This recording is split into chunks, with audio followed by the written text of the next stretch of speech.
Up bright and early on this Monday morning. Oh, the joys of motherhood. I get up with the sun because the kids get up with the sun.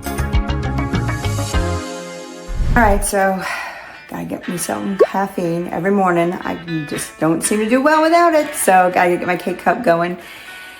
And yeah, I am a no sugar in my coffee kind of person. Has to do with the fitness program I was on a couple years ago, and I try my best, except for when I go to Starbucks, but you know, gotta have what you gotta have sometimes. So anyways, gonna make my coffee and get ready to go to the office.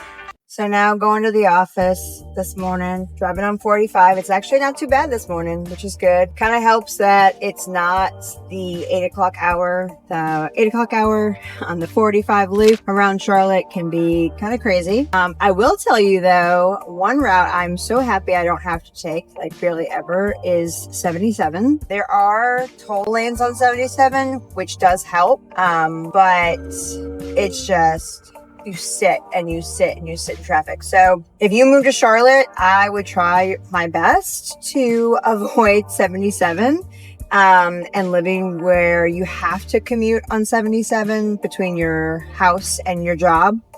45 loop is a lot better.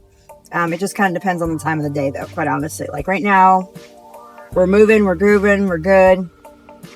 But, you know, and there's also some stretches of 45 that are not so great. So with traffic in Charlotte, it kind of depends if you're going towards uptown or away from uptown, because there's a lot of people that work in uptown.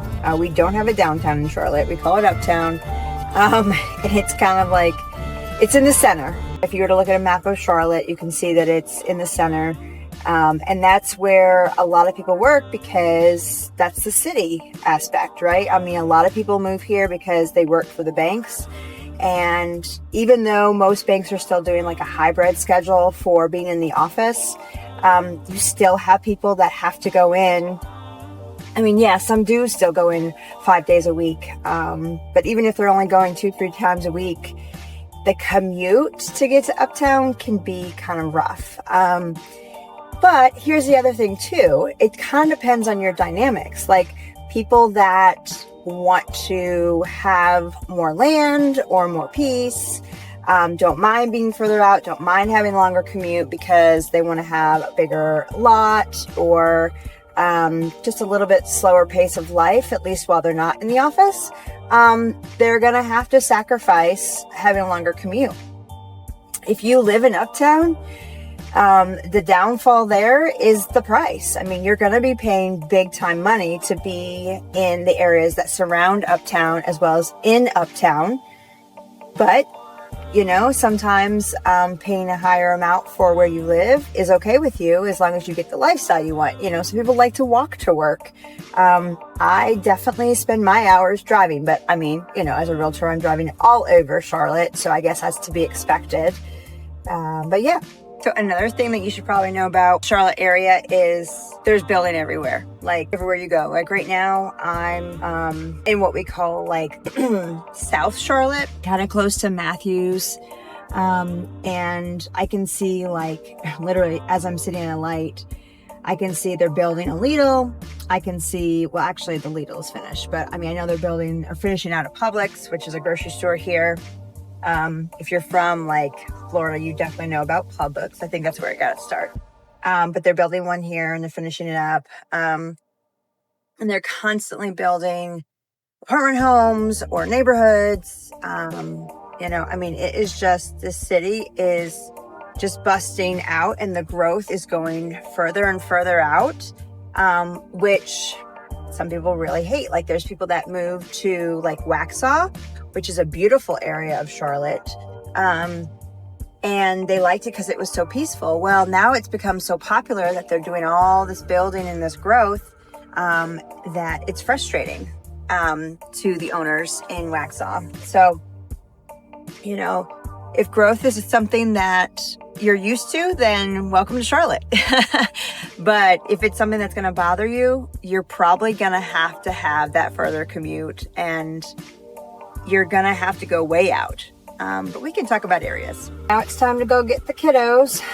They've been at summer camp all day and I'm sure they're going to be worn out. Kind of tired. I spent all day at the office. Woohoo! Yeah, so sometimes I work in the office and sometimes I actually work from home or in a coffee shop, or I'm on the go showing properties or having listing appointments, buyer appointments, things like that. But yeah, you know, working mom life, got to go with the kiddos, and then it is time to make dinner, get them ready for bed. Not put in bed, but ready, because then I have a Zoom call for a buyer, new buyer clients that I'm going to be talking to tonight. So excited for that. But yeah, so part of my day, every day, is Zooms. Always learning, always growing, because there's so many things that always come up, right? So with every transaction, there's something new. And technology, as we all know, is constantly changing. And so I just feel like it's so important for us to go to the resources we have, people who know what they're doing, people that are already efficient at what they're doing, and get their information, like learn from them, grow from them. So I'm on an accountability call in the morning for video production, and then I have weekly calls that also help me.